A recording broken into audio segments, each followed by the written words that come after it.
Good morning, good evening, good afternoon, depending on where you are in this world. This is Lee with a brief update for Ethereum. I'm using a semi-logarithmic chart. What do I mean by semi-log? The price axis in a logarithmic format, except the time axis is linear still. That is why it's called semi. If you have a log-log, that's very different also. Why would I use a logarithmic or semi-logarithmic chart? It allows a greater separation of the chart price bars, especially when for a very long time there might be very little differences or small incremental differences, or the difference is just huge and wide. It normalizes it basically. So in using this, I'm looking at a head and shoulders bearish top, which was complete and confirmed, especially when the price went to the downside and broke through the neckline.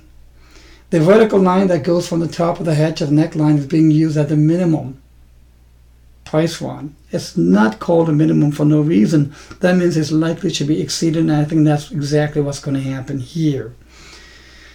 It's really being held up somewhat by this little tiny support region, but I think no real deceleration will be seen until we come to this region.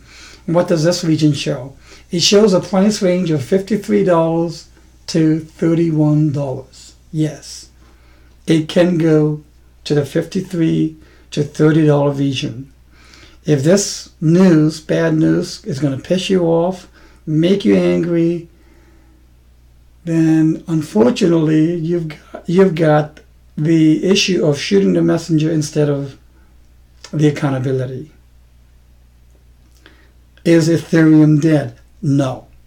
This is a correction. This is a massive correction, given how massive this head and shoulders is. Okay, this was already put out on Bitcoin Live to my subscribers already. They have been well aware of this for months. Now, trying to pick the exact bottom of a correction is going to be a very difficult game. The reason is because the bottom could be here, or maybe it can even go down to the $10 region. I don't know. No one knows. But in looking at the subwave composition for this ABC, this A is clearly one ABC, 3-wave, B, and then the C wave has to have 5 subwaves. And if the C wave has 5 subwaves, it could look like this, where we have 1, 2, 3, 4, and 5. 5 would be the extended wave. And if you look at the subwaves of the 5, it's clearly on 3 or 5 of C. What do I mean by that? We have 1, 2, it's on 3.